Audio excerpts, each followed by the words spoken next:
President Abduli, ambayo unajulikana kwamba kwenye chama cha soka kwamba wewe ndio kiongozi wa timu ya Interstars ambaye sheria zinakubali, ambaye anakubaliwa na chama cha soka. Abdul, asalamu alaykum. Wa alaykum assalam wa rahmatullahi wa barakatuh. Naam, Abdul, kuna mzozo ambao uliopo na una muda, mzozo wa katika timu ya Interstars, ambapo upande mwingine wanasema kwamba walifanya Assemblée Générale, lakini wewe Assemblée Générale haukuikubali, na wanakuakize kwamba wewe ulitupa timu toka mwezi wa 9 tarehe 2 mwaka 2022. Hii unaichukuliaje? Ni kweli aidha ni habari tu za mitani? Mimi upande wangu kwa kweli Assemblée ilifanyika na sikuwepo. Ndio. Na hicho cha pili kuzungumza kama nilitupa timu, si kweli. Sikutupa timu. Na ikiwa kama nilitupa timu, je, kuna barua hata moja iliwahi kuandikiwa federation, waliandikia federation au wenyewe wanayozungumza kama nilitupa timu ili ionekane kisheria kama mimi niliwahi kutupa timu? Ningelitupa timu aje na hali ya kuwa mimi nilipana procuration, niko na mwakilishi, na hayo sikuyafanya huu mwaka. Hata tulipokuwa daraja ya pili niliyafanya. Sisi mara kwa mara mtu anakuwa na safari, anasafiri inga moja mbili hayupo, timu haiwezi kubakia bila kuwa iko na msimamizi. Ikiwa kama ni procuration niliitoa mwaka jana procuration, tuko daraja ya pili, na huu mwaka vile vile nimeitoa juu ya kazi. Na procuration ilitoa kwa nani? Procuration nilitoa kwa makamu naibu wangu ambaye ni Willy Hamisi. Kama mtakavyoona hapa kwenye karatasi,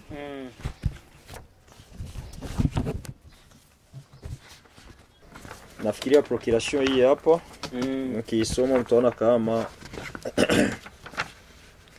nilikuwa tayari nimeitoa procuration kwa mwakilishi wangu. Sikutupa timu. Na hii ni nyingine nilitoa club ilipokuwa daraja ya pili. Ndio. Nafikiria unaona hii nilimpa Bwana Hassan Ramadan.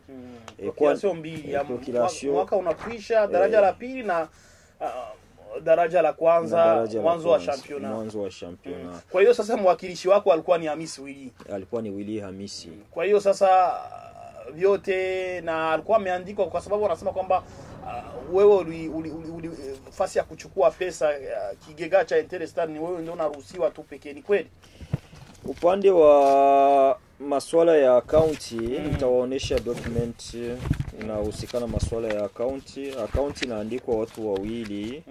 Ila mu absence ya watu wawili umoja anaweza akachukua. Ndio. Na hii account ni account, si account mpya, ni account ile yenyewe tuliyokutwa tunatumia tungali daraja ya pili mpaka tulipopanda daraja ya kwanza. Ndio. Nimeshaona. Na hapa mkiona ilikuwa ni mimi na Irakoze Mariam. Mariam alikuwa ni trésorier, manake alikuwa ni mweka hazina wetu tulipokuwa daraja ya pili. Nafikiria unaona hapa note bien à l'absence de l'un umoja anaweza akachukua kwa maendeleo ya timu. Na nafikiria upande wa pesa sio tatizo sana kwa timu ya Interstars. Kwa kuwa pesa hizo federation inatoa ni pesa za timu. Si pesa zangu mimi za kula, wala si pesa za Bwana Hamisi, hapana.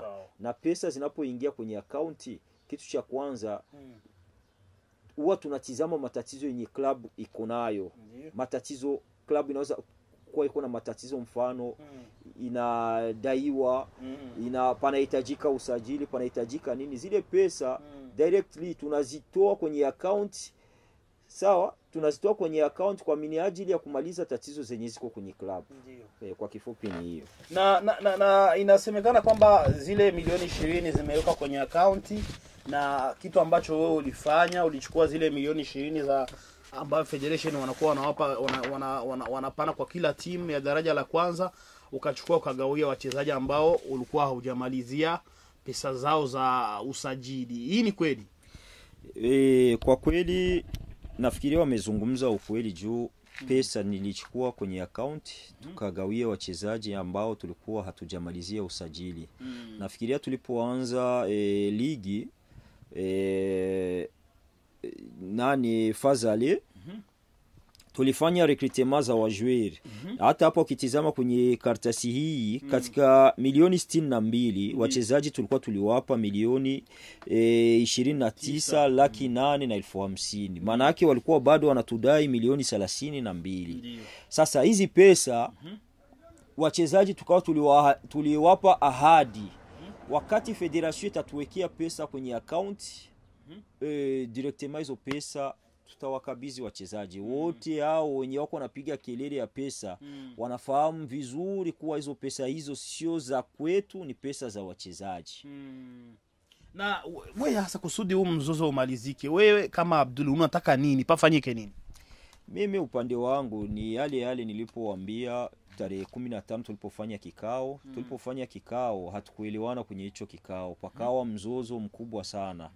Baadhi inabidi Assemblée Générale ifanyike tubadili uongozi. Niliwaambia kwa kweli kama mnataka uongozi ubadilike, mimi upande wangu si tatizo ni kuona club inasimama vizuri. Hii club tulitoa mbali, tulitoa daraja ya pili tumepandisha daraja ya kwanza.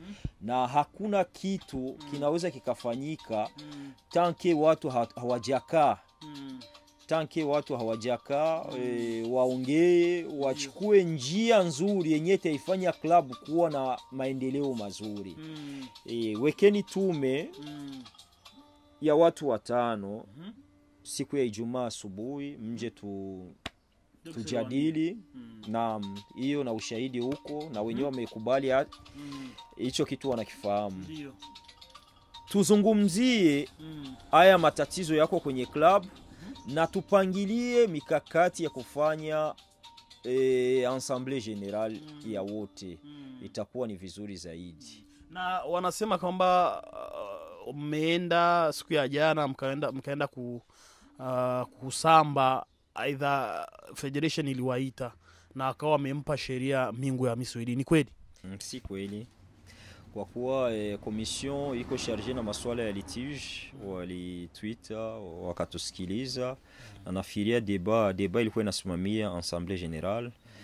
Wenyewe waoneshe kwa nini walikuwa na sheria, kwa nini walifanya Assemblée Générale, na mimi nionyeshe kwa nini nimewakatalia wasifanye Assemblée Générale. Ni hiyo, na commission hiyo ilituambia twende manyumbani, wenyewe watakifanyia kazi alafu watoe majibu.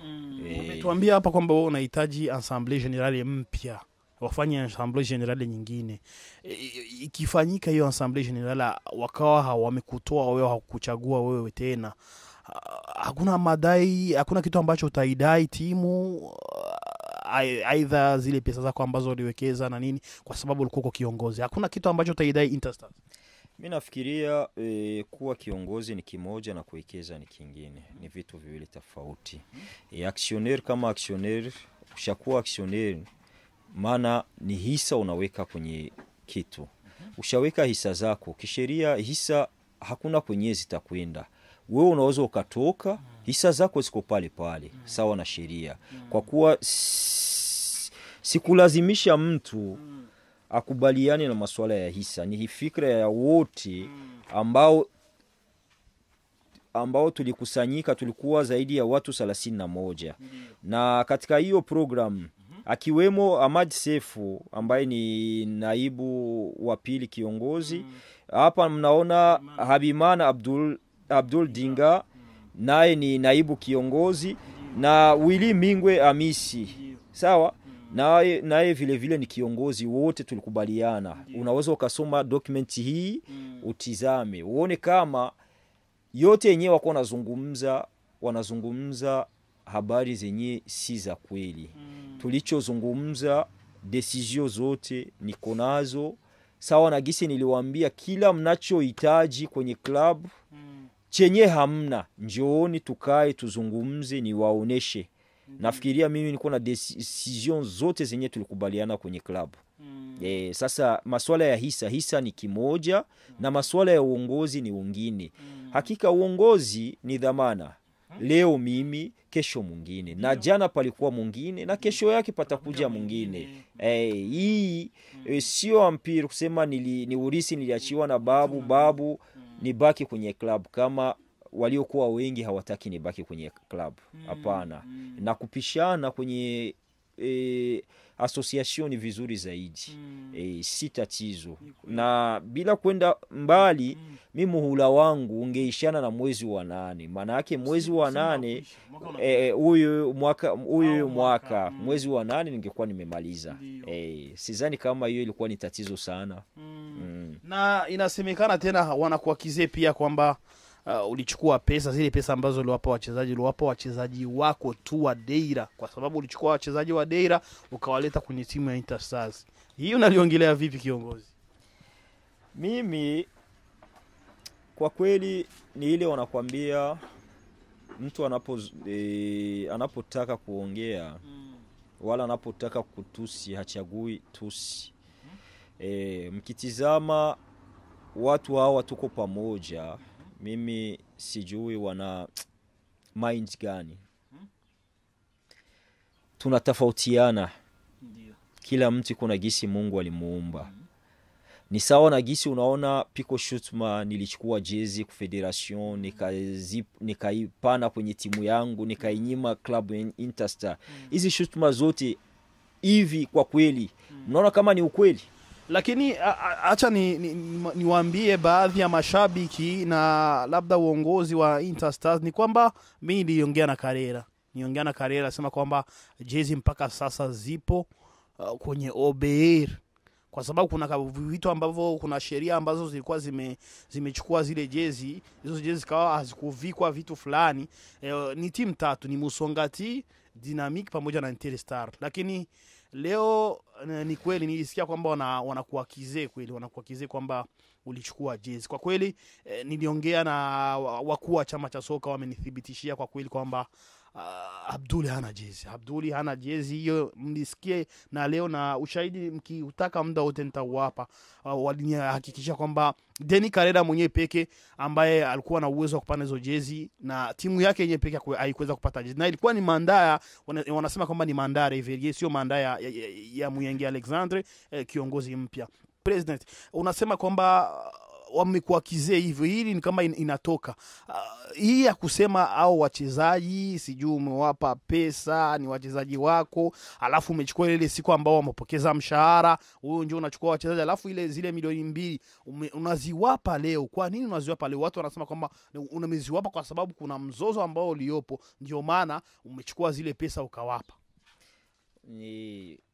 Ndio maana mimi nimezungumza hivyo. Mimi kwa kweli kuwa kiongozi ni kimoja na kutokuwa kiongozi ni kingine. Alafu jambo la pili, mimi nilitaka kuongelea kwa masuala ya pesa Shutma zinazozungumzwa kuwa nimetoa pesa kwa wachezaji wangu wengine nikawanyima.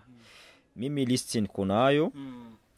Mtizame katika hii list ya wachezaji. Tulipoanza championnat palikuja kundi tofauti ya wachezaji, kwa kuwa Interstar mpaka leo ina mchezaji mmoja d'origine, haina mchezaji tangu nakabidhiwa timu.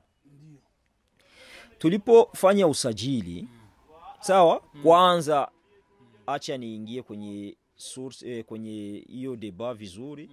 Tulipoanza masuala ya usajili tulikuwa tukishirikiana na manager Mlisho nje, akiwemo na Kawalondi Kumana Idi ambaye alikuwa ni naibu kiongozi. Na baadhi ya wengine tulikuwa pamoja.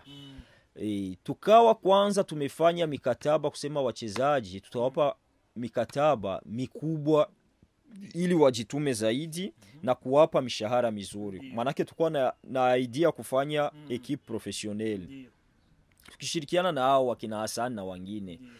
Programe hiyo ilipobadilika, manager alikataa kutoa pesa yake kupitia wajumbe tuliokuwa nayo. Walijikubalisha pesa sawa gisi mnaona hapa. Tulifanya vitu vya waaktionnaire na makategori ya waaktionnaire sawa, kuanzia milioni 6 mpaka aksioneri wa milioni 1. Na tukafanya kategori B ya kuanzia mchango wa 200,000 mpaka mchango wa 5,000. Ni sawa na Shutma wanazungumza kama mimi nilifukuza wafansi wa Interstar, mwenyewe kuna mchango wake wa 1000, 2,500 asipokelewe. Nafikiria hapa kwenye paper kama si kweli. Shutma hizo wanazozungumza si shutma za ukweli. Tukakaa kikao. Huyu manager alikuwa alikubali kutoa hizi pesa zake kwa kushirikiana. Manake tulikuwa tulizungumza yeye atatoa 60%, sisi tutoe 40% ya share. Alipokataa, na alikataa kwa sababu zipi? Sababu ya kwanza ni kundi hili lenye limefanya Assemblée Générale lote lilikataa kutoa pesa, na hali ya kuwa tumekubaliana wote. Gisi mnawaona viongozi walikubalisha milioni 6,6, 4,4, 3,3, hakuna hata umoja alitoa hizo pesa.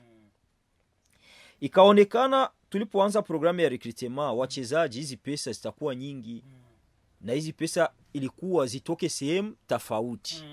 Acha tuite wachezaji tufanye mikataba mingine, tuwaombe, tuwalilie, kwa kuwa hii hali kwetu imeshakuwa ngumu, hizi pesa zitakuwa nyingi na klabu haina pesa hizo.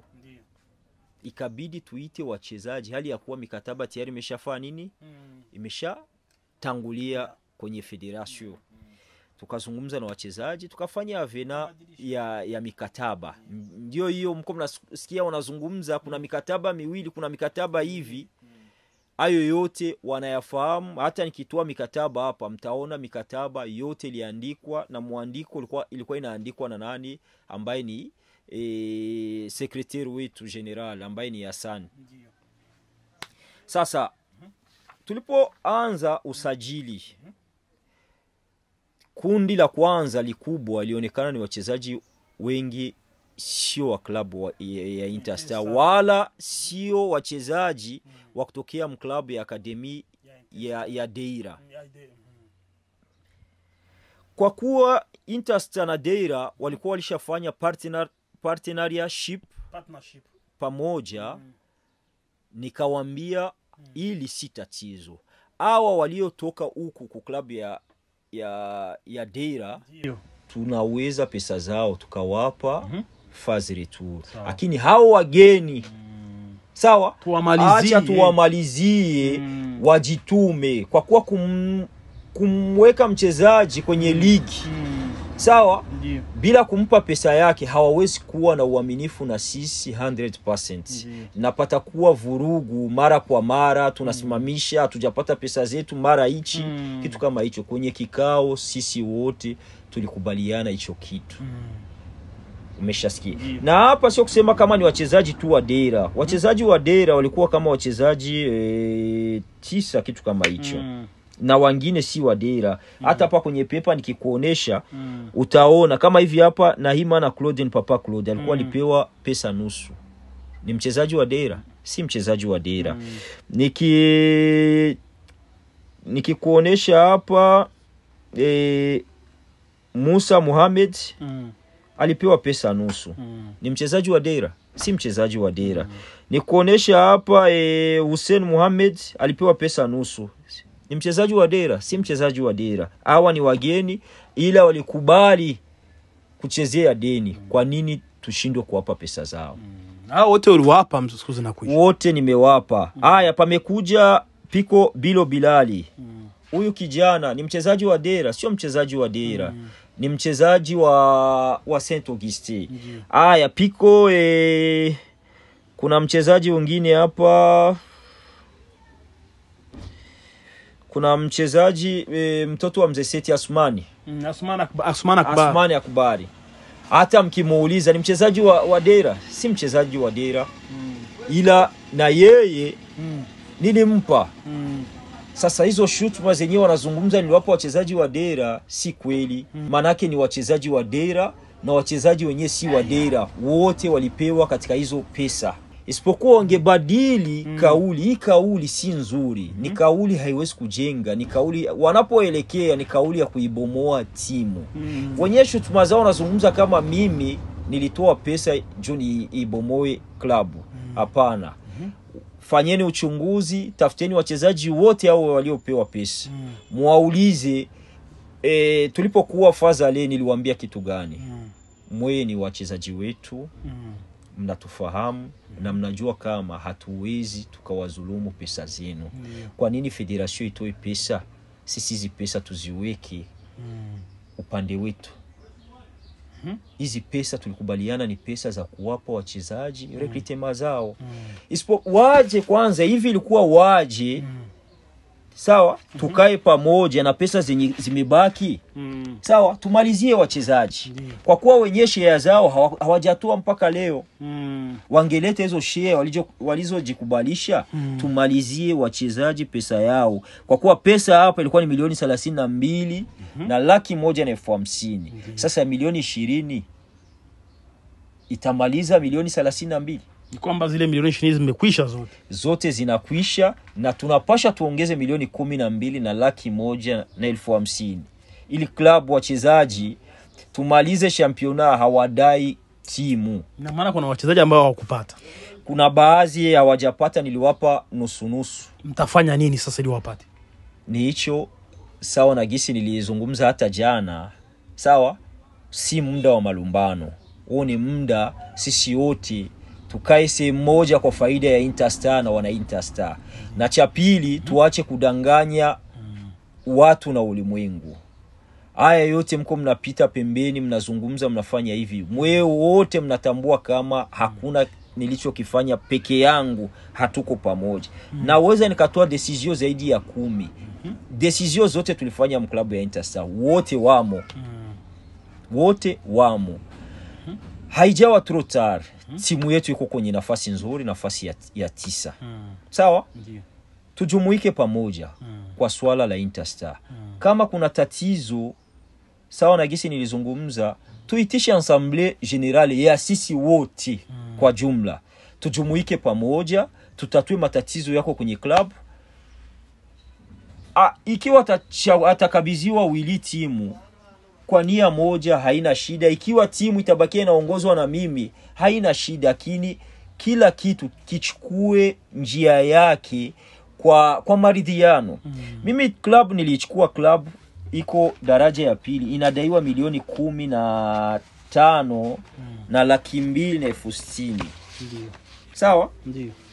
Sikuchukua club kwa vita. Hapana. Nilichukua club kwa mazungumzo. Ndio. Nilichukua club kwa mazungumzo, sikuchukua club kwa vita, wala sikuchukua club kutupisha usalama wa wachezaji kwa njia ya media, wala wa fans kwa njia ya media. Sikuchukua club kwa hiyo njia. Nafikiria hicho kitu na kifahamu. Kuwa bwana Hakizimana Celestin na honorable Gaston Sindimo walikuwa likataa kufanya remise reprise. Ila niliwafuata tukakaa. Hakuna kitu kinafanyika ulimwenguni leo bila kukaa. Ndio. Mazungumzo. Kila kitu kinakwenda kwa njia ya mazungumzo. Kwa nini walikataa kuja tukae tutatue matatizo yako kwenye club kabla ensemble generale haijafanyika? Mimi niliwaita, njooni tukae tutatue haya matatizo. Walikataa. Walikuwa na lengo gani kwa faida ya Interstar? Mimi upande wangu naona kama walikuwa na lengo mbaya kwa Interstar. Kwa niko na watafutia hiyo paper, muisome na wafans wasikie ni decision hii. Mtaona timu nilivyokabidhiwa. Nilikabidhiwa timu inadaiwa milioni 15 na 260,000. Nikakubali kulipa tranche ya kwanza milioni 7.5 na nilizilipa. Na zipa mwenyewe au kama na kamati yako? Sikuwa pamoja na kamati. Tulipokuwa daraja ya pili, aliyetoa pesa zake, share yake ni Mariam Tuirakoze Mariam. Ndio alitoa 700,000. Zingine zote kwa ni wewe? Peke yangu, mimi mwenyewe ndio nilitoa. Isipokuwa pesa zile za michango ya mechi, zile zenyewe wafansi wanachanga za kusaidia maji, vitu vidogo vidogo labda usafiri, hizo zilikuwa apart. Hata mpaka kufikia leo recruitment hii tulifanya, wote hawahusiki na masuala ya recruitment tuliyofanya daraja ya kwanza. Tuliohusika na recruitment ya daraja ya kwanza hatuzidi watu 4 ndio tulihusika na recruitment ya daraja ya kwanza. Hao wote wanapiga kelele, hakuna pesa yao hata moja waliwekeza katika recruitment ya wachezaji. Leo patoke pesa ya kulipa wachezaji, mnapiga kelele ya nini? Si pesa yenye mimi Abdul nachukua pesa yangu kula pana. Pesa ya timu sasa mliona, na wale niliwaambia hizi pesa mnatambua kama ni pesa za wachezaji na zinapasha zifikie wachezaji. Normalement federation wanakupa ni appui. Sawa? Maana ya appui wanakuongezea kuchenye wewe unacho. Ndio. Mimi nilikuwa niko na swali, hata jana niliuliza baadhi ya wale.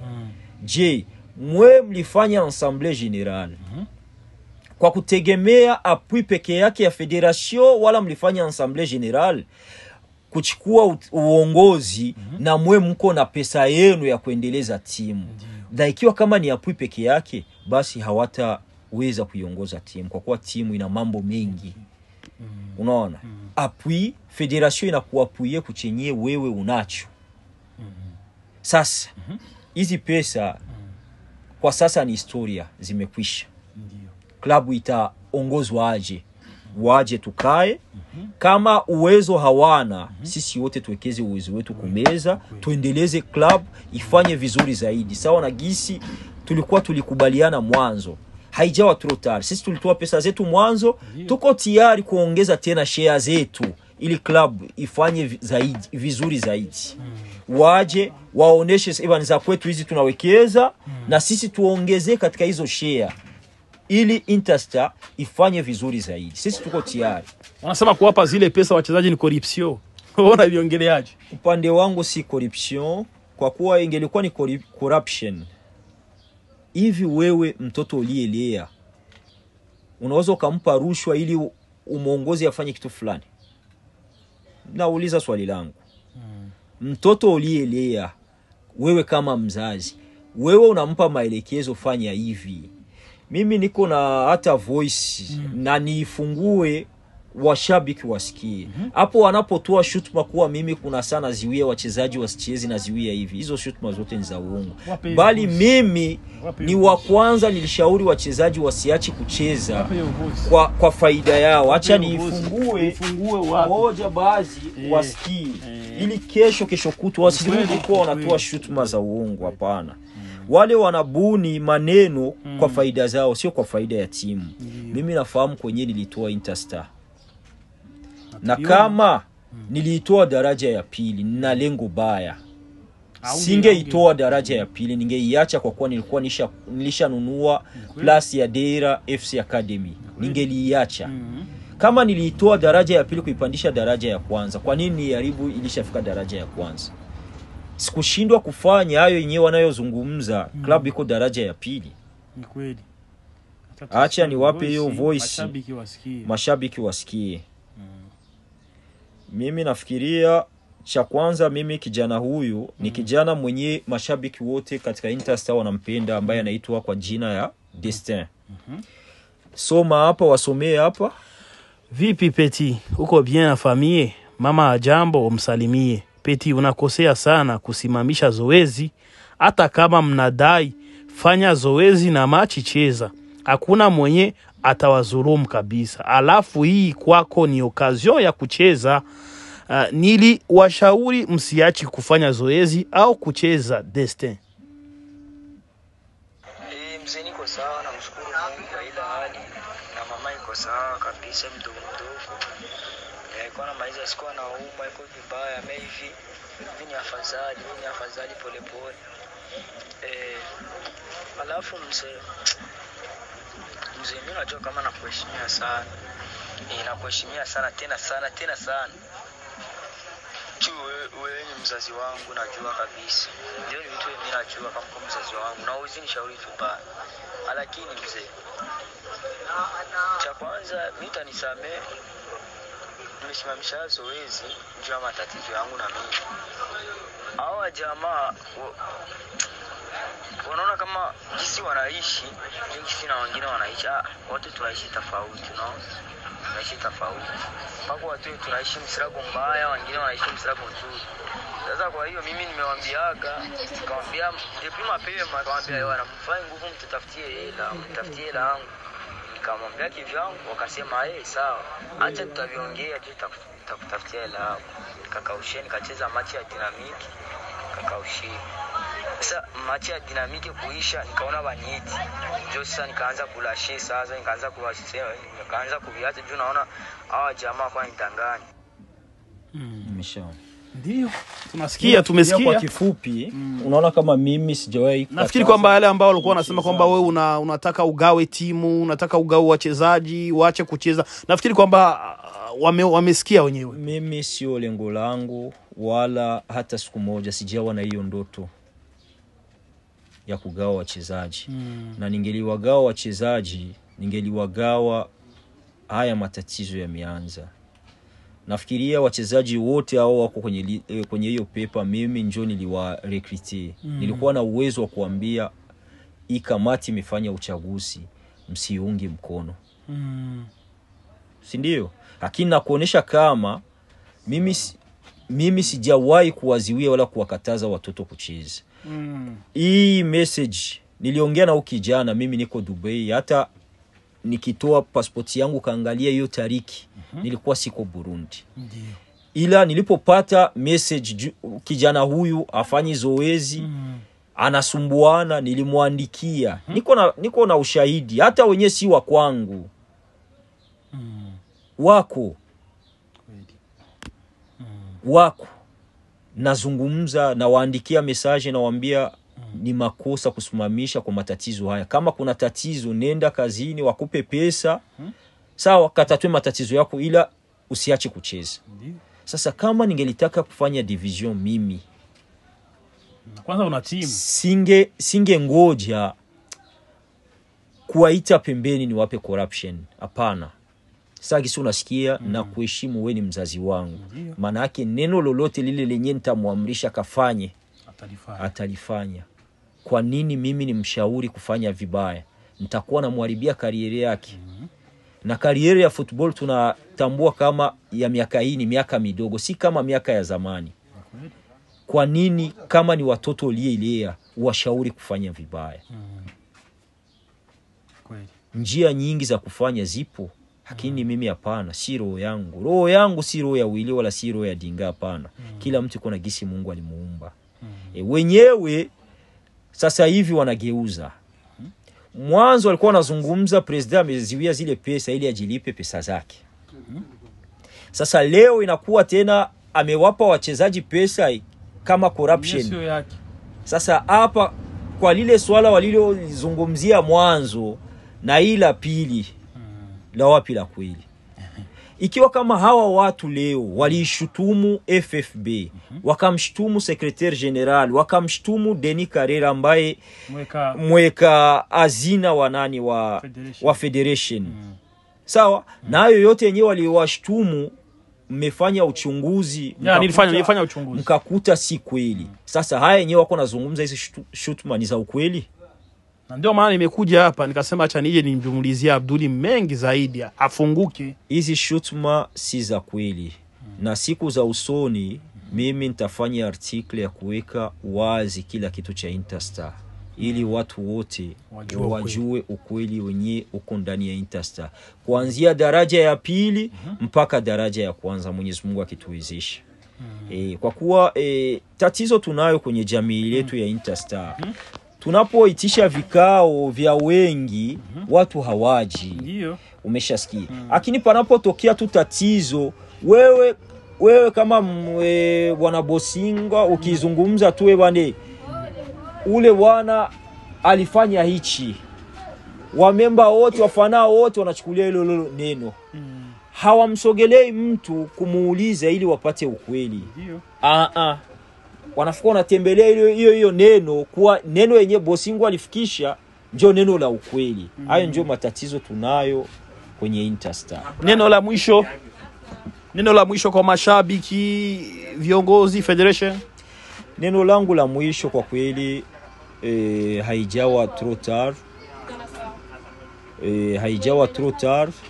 Timu yetu iko kwenye nafasi nzuri. Sisi kama sisi viongozi tuache malumbano. Kwa kuwa timu kama timu, timu inahitaji ni pesa, timu sio maneno.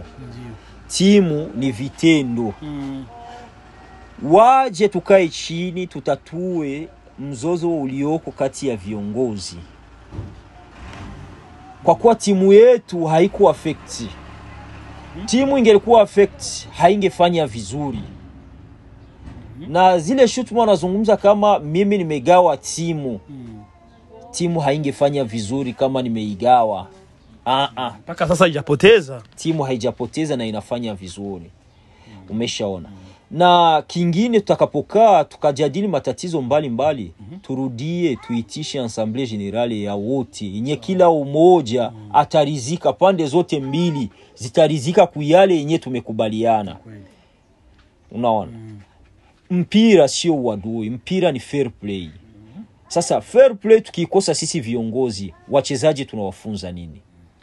Hakuna chenye tunakuwa tunafunza wachezaji. Kumbe fair play ianzie kwetu sisi viongozi.